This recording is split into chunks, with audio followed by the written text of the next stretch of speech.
ఇప్పుడు కొత్త నిబంధనలో ఉన్నాం, మనం భారతీయులు అయ్యాం. మన దేశంలో ఎవరు లేవీలు ఉన్నావా? కాదుగా. కాబట్టి లేవీలు ఏర్పాటు చేశాడు. అలాగే 26-27 కూడా చూడండి.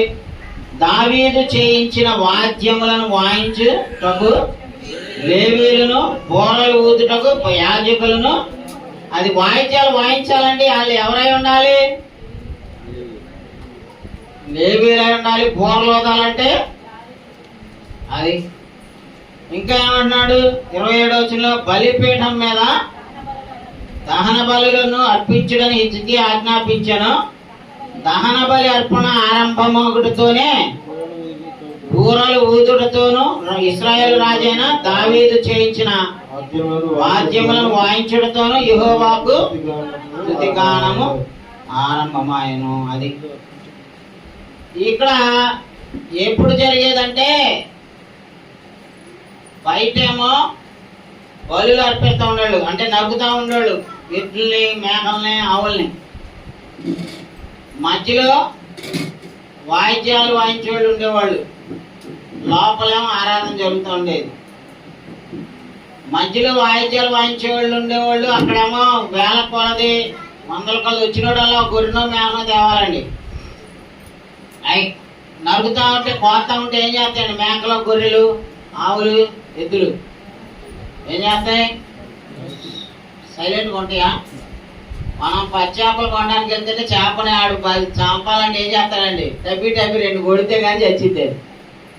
ప్రాణం పోవాలంటే ఎంతో అల్లాడుతుంది కదా. ఈ గొర్రెలు, మేకలు అల్లరి అరుపులు వినపడకుండా ఉండటానికి మధ్యలో వాయిద్యాలు వాయించే వాళ్ళని ఏర్పాటు చేశారండి. సో ఇప్పుడు మనకి వాయిద్యాలు వాయించడం ఒకటే చేస్తున్నారు, కానీ గొర్రెలు అరుస్తున్నారా? గొర్రెలు, మేకలు లేదు. అంటే వాయిద్యాలను వాయించమని, గొర్రెల్ని, మేకల్ని బలులు అర్పించమని చెప్పింది ఎవరండి? దేవుడే ప్రవక్తల ద్వారా చెప్పించారు, వాళ్ళు చేశారు. అయితే పాత నిబంధనలో ఉన్న వాటిని మనము కొత్త నిబంధనలో చేయక్కర్లా, చేయమని కూడా బైబిల్ ఎక్కడ చెప్పలేదు. అలాగే కీర్తన గ్రంథం 81:1 చూడండి. మనకు బలమైన దేవునికి ఆనందగానము చేయుడి, యాకోబు దేవుని బట్టి ఉత్సాహధ్వని చేయుడి. కీర్తన ఎత్తుడి, గిలక తప్పెట పట్టుకునుడి, స్వరమండలమును మనోహరమైన సితారాను వాయించుడి. అమావాస్య నాడు కొమ్ము ఊదుడి, మనము పండుగ ఆచరించు దినమగు పున్నము నాడు కొమ్ము ఊదుడి. అంటే ఇవన్నీ కూడా ఇశ్రాయేలీల ఆచారాలు అన్నమాట. వాళ్ళు అమావాస్య నాడు కొమ్ము ఊదుతారు, మళ్ళీ పున్నమి నాడు కొమ్ము ఊదుతారు, కీర్తనలు పాడుతూ ఉత్సాహధ్వని చేస్తారు, గిలక తప్పెట్లు కొడతారు, స్వరమండలంతో సితారాలను కూడా వాయించుతూ. సో ఇదంతా ఓల్డ్ టెస్ట్మెంట్ లో, పాత నిబంధనలో వాళ్ళని ఎలో చేశాడండి. ఎందుకంటే అక్కడ ఉన్నటువంటి పరిస్థితిని బట్టి వాళ్ళకి దేవుడు పెట్టాడు. అది వాళ్ళకు దానివల్ల మేలు చేయలేదు కాబట్టి కొత్త నిబంధన వచ్చేసరికి దాన్ని తీసేయమన్నాడు, వద్దన్నాడు. అలాగే 95వ కీర్తన 1వ వచనం చూడండి. రండి, యెహోవాను గూర్చి ఉత్సాహధ్వని చేద్దాము, మన రక్షణ దుర్గమును బట్టి సంతోషగానము చేద్దాము, కృతజ్ఞతాస్తుతులతో ఆయన సన్నిధికి వచ్చేదాము, కీర్తనలు పాడుచు ఆయన పేరట సంతోషగానము. అదండి, కీర్తనలు పాడుచు ఆయన ఎదుట సంతోషగానము చేద్దాం అనేది. అంటే పాత నిబంధనలో కూడా వాయిద్యాలు వాయించేవాళ్ళు వేరేగా ఉండేవాళ్ళు, లేవి వంశస్థులు. బట్ పాటలు పాడటం అనేటటువంటిది మాత్రం పాత నిబంధనలోనూ ఉంది, మనం కొత్త నిబంధనలోనూ ఉంది. కానీ మనకి కొత్త నిబంధన వచ్చేసరికి లేవీలు లేరు కాబట్టి వాయిద్యాలు వాయించేటటువంటి కార్యక్రమాన్ని దేవుడు చేయమనలేదు. ఇప్పుడు పాత నిబంధనలోనే అది తీసేస్తానని కూడా చెప్పాడు. అది చాలా అసహ్యం అని చెప్పి దాన్ని ముగింపుకు వచ్చేటటువంటి ప్రవచనాలు కూడా పాత నిబంధనలు ఉన్నాయి, అవి కూడా చూద్దామండి. ఆమోస్ గ్రంథం తీయండి. ఆమోసు 5:21. మీ పండుగ దినములను నేను అసహించుకొనుచున్నాను, వాటిని నీచముగా ఎంచుచున్నాను. మీ వ్రత దినములలో కలుగు వాసనను నేను ఆగ్రహింపనలను. నాకు దహన బలులను నైవేద్యములను మీరు అర్పించినను నేను వాటిని అంగీకరింపను. సమాధాన బలులుగా మీరు అర్పించు క్రొవ్విన పశువులను నేను చూడను. మీ పాటల ధ్వని నా యొద్ద నుండి తొలగనీయుడి. మీ స్వరమండలముల నాదము వినుట నాకు అదండి. అంటే పాత నిబంధనలో వాళ్ళు చేసినది దేవునికి అసహ్యం వేసింది. ఇక ఆయన ఏమన్నాడు, ఇప్పుడు మీరు వాయిద్యాలు వాయించినా నేను నా సన్నిధిలో మీరు చేసేటటువంటి కార్యక్రమాలు ఏవి కూడా నేను యాక్సెప్ట్ చేయదలుచుకోలేదు, మీరు దాన్ని చెయ్యొద్దు అంటున్నాడు. పండగలు ఆచరించొద్దు అంటున్నాడు, వాయిద్యాలు కూడా వాయించొద్దు అంటున్నాడు. అలాగే 6:5 చూడండి, ఆమోసులోనే స్వరమండలముతో కలిసి పిచ్చి పాటలు పాడుచు దావీదు వలెనే వాయించు వాయిద్యములను అర్పించుకొందురు. అదండి. అంటే ఇవన్నీ కూడా ఇక ఎండింగ్కి వచ్చేసరికి దేవుడు ఏమన్నాడంటే, దావీదు లాంటి పిచ్చి పాటలు, వాయిద్యాలు, స్వరమండలాలు, ఈ మ్యూజికల్ ఆర్కెస్ట్రా మొత్తం ఇక వద్దు. మీరు వాటిని బేస్ చేసుకొని పిచ్చి పాటలు పాడుతున్నారు, పిచ్చి డ్యాన్స్ చేస్తున్నారు, పిచ్చి పనులు చేస్తున్నారు కాబట్టి దాన్ని తీసేస్తాను అన్నాడు. అంటున్నాడా లేదా? అది ఎక్కడ అన్నాడు? హెచ్కేలు 26:13 చూడండి. ఎందుకంటే పాత నిబంధనలో వాయించమని చెప్పింది ఆయనే.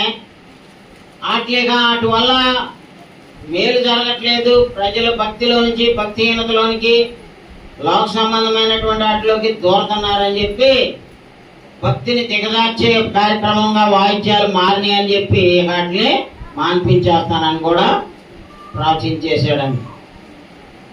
చదవండి 26:13. అది ఇట్లు నేను నీ సంగీతనాదమును మాన్పించదను, నీ సితారానాదమికను. అదండి, దేవుడు ఏం చెప్పాడు? ఇక సితారాలు వాయిద్యాలు వాయించడానికి వీల్లేదు, వాటిని నేను మాన్పించేస్తున్నాను, అవి వినపడటానికి వీల్లేదని దేవుడు చెప్పాడండి. సో అందుకే కొత్త నిబంధనలోకి వచ్చేసరికి చాలామంది మత్స్యాకల్ని స్థాపించిన నాయకులు కూడా ఈ వాయిద్యాలను వాయించడానికి వాళ్ళు ఒప్పుకోలేదండి. దాదాపు 1000 సంవత్సరం దాకా క్రీస్తులో. చూడండి, జాన్ వెస్లీ అనే ఆయన, ఈ పుస్తకాలు నా దగ్గర ఉన్నాయి, ఎవరైనా కావాలని తీసుకోండి. కొత్త నిబంధన ఆరాధన అనే అంశము. ఇక్కడ జాన్ వెస్లీ ఆయన ఏమని చెప్పుకున్నాడంటే, నాకు వాయిద్యములు లేదా సంగీతం పట్ల అభ్యంతరం లేదు, మన ప్రార్థనా మందిరాలలో సంగీత వాయిద్యాలు వినపడవు లేక చూడబడవు అని క్లార్క్ అని ఆయన, ఆడమ్ క్లార్క్ అని ఆయన రాసిన కామెంటరీలో ఈ జాన్ వెస్లీ అనే ఆయన వాయిద్యాలు వినపడటానికి కానీ వాటిని దేవుని మందిరంలో కనబడటానికి కానీ వీల్లేదని ఖండితంగా ఆజ్ఞాపించాడండి. జాన్ వెస్లీ అనే ఆయన ఒక మత శాఖను స్థాపించినోడు, ఆయన కూడా వద్దన్నాడు. తర్వాత జాన్ కాల్విన్ అనే ఆయన ఏం చెప్తున్నాడంటే, దేవునికి స్తోత్రాలు అందించడంలో వాయిద్య సంగీతాలు ఉపయోగించడం సరి అయినది కాదు. బాప్టిస్టులు యూదుల నుండి అది ఇంకా అనేక సంగతులను అరువు తెచ్చుకున్నారు.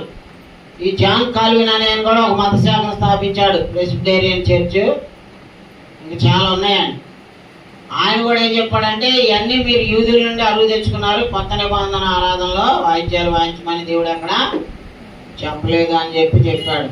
తర్వాత మార్టిన్ లూథర్ అనే ఆయన, ఈయన ఆర్సిఎంలో నుంచి బయటకు వచ్చి ఆర్సిఎంలో ఉన్న 99 తప్పుల్ని ఆయన ఒక పెద్ద లిస్టుగా తయారు చేసి వాళ్ళ చర్చి డోర్కి అంటించి వెళ్ళిపోయాడు. ఈయన్ని వేటాడి చంపాలని చూశారు, కానీ ఆయన 1525లో అనుకుంటా ఆయన కూడా స్టేట్మెంట్ ఇచ్చాడు వాయిద్యాల గురించి. ఏమంటున్నాడంటే, అతను దానిని బయలు యొక్క శమనంగా పిలిచాడు. మెక్లింటిక్ మరియు స్ట్రాంగ్ ఎన్సైక్లోపీడియాలో ఇది రాశాడు, పేజీ 762లో. ఏమన్నాడంటే ఆయన, చర్చిలో దేవుని మందిరంలో ఆరాధన చేసే స్థలంలో వాయిద్యం కనబడితే అది వాయిద్యము, నథింగ్ బట్ ఏ బయల్ ఐడల్ అని చెప్పాడంట. ఏమా, మత్స్యాకలను స్థాపించిన వాళ్ళు కూడా వాళ్ళ స్థాపకులు మొదట్లో వాయిద్యాలు వాయించడానికి ఒప్పుకోలేదండి.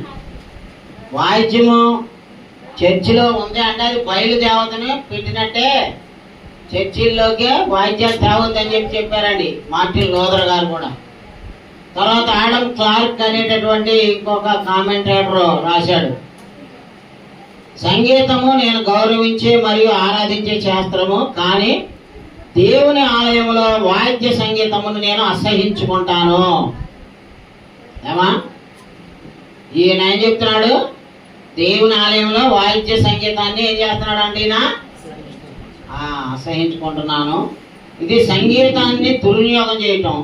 మరియు ఇక్కడ నేను క్రైస్తవ మతం యొక్క అధికారిక ఆరాధనలో అటువంటి అవినీతికి వ్యతిరేకంగా నిరసనను నమోదు చేస్తున్నానని రాశారండి. సో మా ఆరంభంలో ఎవరు కూడా మత్స్యశాఖల నాయకులు కూడా వాయిద్యాలను కొట్టమని ఎలా చేయమని చెప్పలేదండి. ఇప్పుడు అయితే వాటి లేకుండా వాటి కోసం ఒక లారీలు ఆర్కెస్ట్రాలని కోరస్ని తీసుకొని పెద్ద భారీ ఎత్తున తతంగం చేస్తున్నారు కదా. చాలా మంది బైబిల్ పండితులు ఆరాధనలో వాయిద్య సంగీతానికి వ్యతిరేకంగా మాట్లాడారు. ఇదంతా ఎక్కడ మొదలైందంట, ఇందులో రాశారండి. కేథలిక్ సంఘంతో మరియు కేథలిక్ సంఘం నుండి మత్స్యాకలుగా బయటకు వచ్చిన వారు యాంత్రిక సంగీతాన్ని వారితో తీసుకొచ్చారు. మత శాఖలకు చెందినటువంటి ప్రజలు వాయిద్య సంగీతాన్ని ఈ విధంగా సమర్థించుకుంటారు. యాక్చువల్గా ఈ వాయిద్యాలు వాయించేవాళ్ళు కొన్ని పాయింట్లు వాళ్ళు కూడా చెప్తుంటారు. ఏమని, దావీదు వాయించాడు, సో మనం వాయిస్తే తప్పేంటి అంటారు. దావీదు వాయించాడు, మనం కూడా వాయించవచ్చు అనేది వాళ్ళు తీసుకుంటున్న ఆర్గ్యుమెంట్. వాటిని కలిగి ఉండొద్దని బైబిల్లో చెప్పలేదు కదా అని ఇంకొక ఆర్గ్యుమెంట్.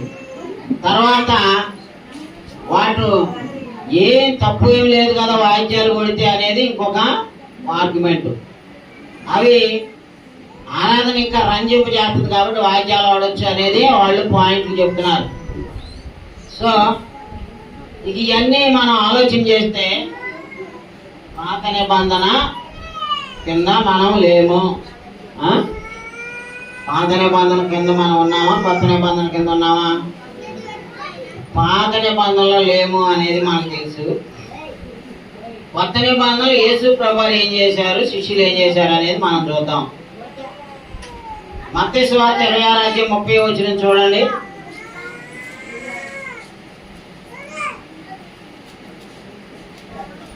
అంతటా వారు కీర్తన పాడి ఒలీవల కొండకు, అది యేసు ప్రభువారు కానీ ఆయన శిష్యులు కానీ వాయిద్యాలు వాయించినట్టుగా ఎక్కడైనా ఉందా? లేదు. వాళ్ళు కీర్తన పాడారు, ఒలీవల కొండకు వెళ్ళారు. వాళ్ళు ఏమి డ్రమ్ములు, డోళ్ళు, కంచెర్లు ఈ మోసుకొని తిరగలేదండి. వాళ్ళు ఏం పాడారండి వాళ్ళు? అంతటా వారు కీర్తన పాడి. అలాగే హెబ్రీ పత్రిక 2:12 చూడండి. హెబ్రీ పత్రిక 2:12.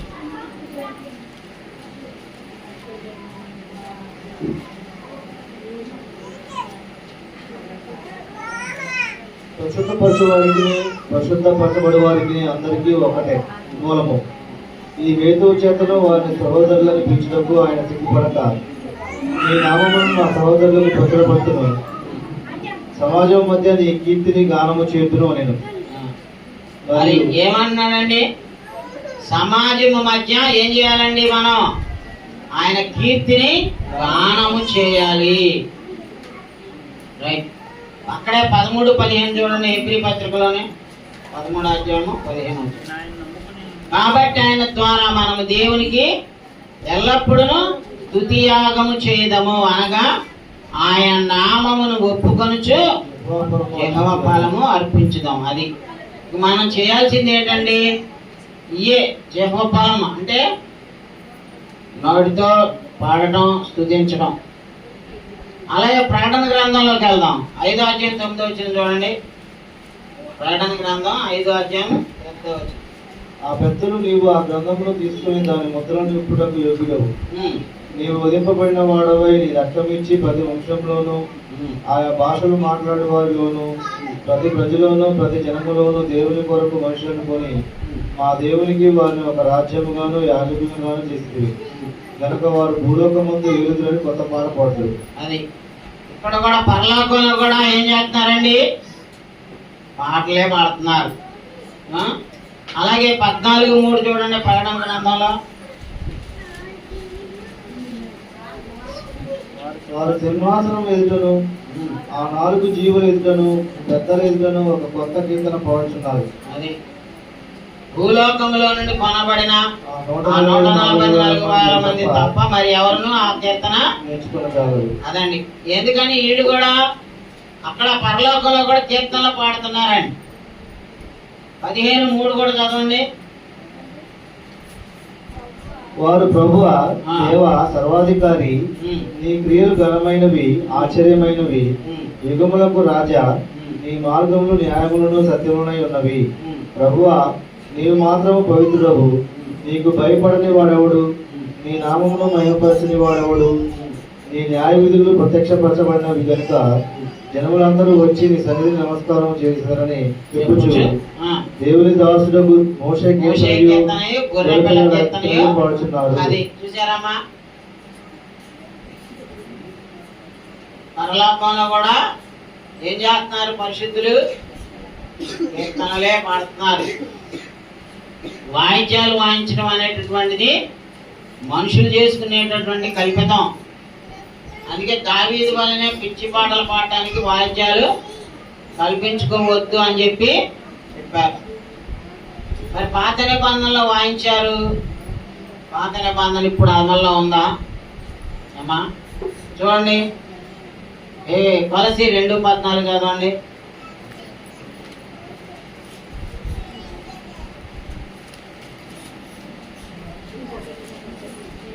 కొలసి పత్రిక 2:14. మరియు అపరాధముల వలన శరీరం మందు సున్నతి పొందబెట్ట వలన మీరు మృతులై ఉండగా దేవుడు వ్రాతరూపకమైన ఆజ్ఞ వలన మన మీద రుణముగాను మనకు విరోధముగాను ఉండిన పత్రమును మేకులతో సిలువకు కొట్టి దాని మీద చేవాతను విడిచివేసి మన గడ్డము లేకుండా దాన్ని ఎత్తివేసి మన అపరాధములన్నింటినీ క్షమించి ఆయనతో కూడా మిమ్మల్ని జీవింపజేసెను. ఆయన ప్రధానులను అధికారులను నిరాయుధులుగా చేసి శిలువ చేత జయోత్సవంతో వారిని పట్టి తెచ్చి బాహటముగా వేడుకకు కనపరిచాడు. అది ఏం చేశాడంటండి? ఆ పాత నిబంధనే ఏమా దేవుడు వ్రాత రూపకమైన ఆజ్ఞల వలన మన మీద రుణముగాను మనకు విరోధముగాను ఉండిన పత్రమును మేకులతో సిలువకు కొట్టి దాని మీద చేవ్రాతను తుడిచేసి మనకు అడ్డం లేకుండా దానిని ఎత్తివేశాడు. పాత నిబంధన కింద మనం లేవనడానికి చాలా ఇంకేమన్నా కావాలా? పాత నిబంధన ఇప్పుడు ఎత్తేసేసాడు, తీసేసేసాడు. ఇప్పుడు మనోడు వచ్చాడు, వాలంటీర్ సిస్టమ్ ఎత్తేసాడు, ఇంటికి బియ్యం ఇచ్చే పథకం ఎత్తేసాడు. మళ్ళీ జగన్ పెట్టాడు, రెండేంటి వస్తారా? రారు. ఎందుకంటే గవర్నమెంట్ మారింది, సిస్టమ్ మారింది. ఇప్పుడు ఈ గవర్నమెంట్ ఏం చెప్తే అదే చెల్లిద్ది. పాత గవర్నమెంట్ చెప్పింది చెల్లిద్దా ఏమా? అలాగే పాత నిబంధనలో చెప్పింది మనం చేయాల్సిన అవసరం లేదు, ఎందుకంటే అది ఎత్తేసాడు దేవుడే. కొత్త నిబంధన ఇచ్చాడు. కొత్త నిబంధన ఆరాధన ఆత్మతో సత్యంతో కూడినటువంటిది అనమాట. ఎఫెసీ 2:15 కూడా చూడండి, 2:14 కూడా. ఆయన మన సమాధానమై ఉండి నీకును మాకును ఉండిన ద్వేషమును అనగా విధిరూపకమైన ఆజ్ఞలు గల ధర్మశాస్త్రమును తన శరీరమందు కొట్టివేయడం చేత మధ్య గోడను పొడగొట్టి మన హృదయులను ఏకము చేసెను. అదండి, ఏం చేశాడంటే విధి రూపకమైన ఆజ్ఞలు గల ధర్మశాస్త్రమును తన శరీరం అందు ఏం చేశాడు, కొట్టేసేసాడు. ఇప్పుడు రాసిన దాన్ని సంతకం చేశాను, కొట్టేసాను, చెల్లిద్దా ఏయా మధు గారు ఒక చెక్ రాసాం, పలానా పేరు సంతకం చేశాడు, సంతకం చేసి మళ్ళీ కొట్టేసా, ఆ పేరు కొట్టేసా, అది చెల్లిద్దా? బ్యాంకు తీసుకెళ్తే ఏమంటారు, ఒక చిన్న తేడా వచ్చినా చల్లదో తీసుకెళ్ళవా అంటారు. అలాగే యేసు ప్రభువారు కూడా పాత నిబంధనని కొట్టేసేసాడు. సో పాత నిబంధన వాళ్ళు చేశారు, వాళ్ళు వాయిద్యాలు కొట్టారు, వాళ్ళు బలు ఇచ్చారు, వాళ్ళు ఎగిరారు. దావీదు వాళ్ళని నాట్యం ఆడతాను, దావీదు వాళ్ళని వాయిస్తానంటే అది దావీదు చట్టం కాదు. ఇది చట్టాన్ని మార్చింది ఎవరు? ఎవరు మార్చింది చట్టాన్ని? దేవుడే కొత్త నిబంధన ఇచ్చాడు. కాబట్టి మనము ఇక వాయిద్యాలతో మనకి పని లేనటువంటి కొత్త నిబంధన ఆరాధనే మనం జరిగించాలి. పాత నిబంధన కింద మనం లేం కాబట్టి కొత్త నిబంధనలో దేవుడు ఏం చేశారు, అపోస్తలులు ఏం చేశారు, శిష్యులు ఏం చేశారు మనం చూసామా? ఏం చేశారు? శిష్యులు ఎక్కడ కూడా వాయిద్యాలు వాయించారా? మా అపోస్తలుల గారు 16:25 చూడండి.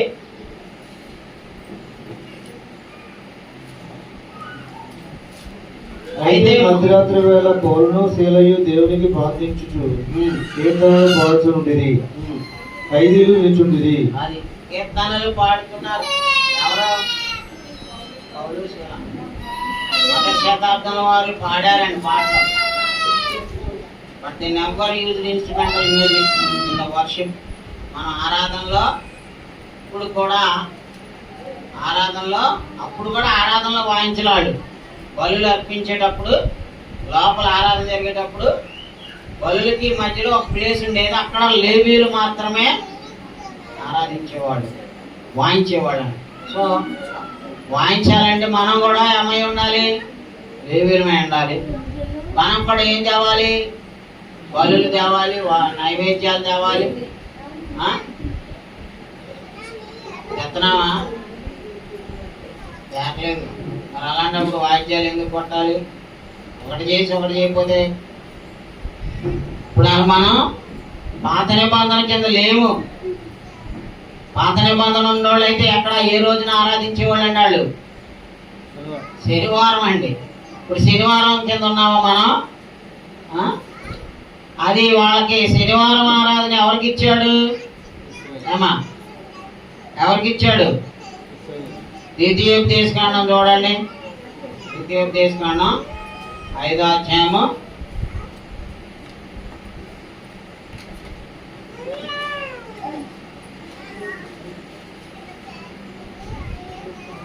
15వ వచనం చదవండి.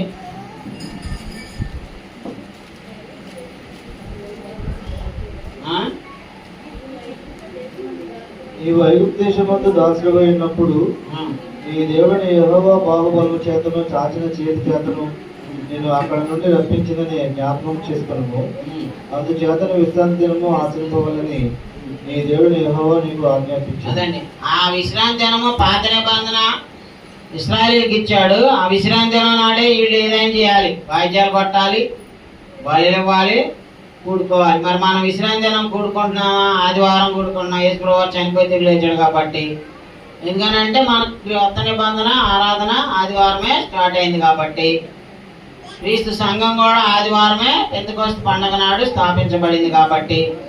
సో ఇన్ని తేడాలు ఉన్నప్పుడు పాత నిబంధన ఆచరించేవాడు ఏం ఆచరించాలి?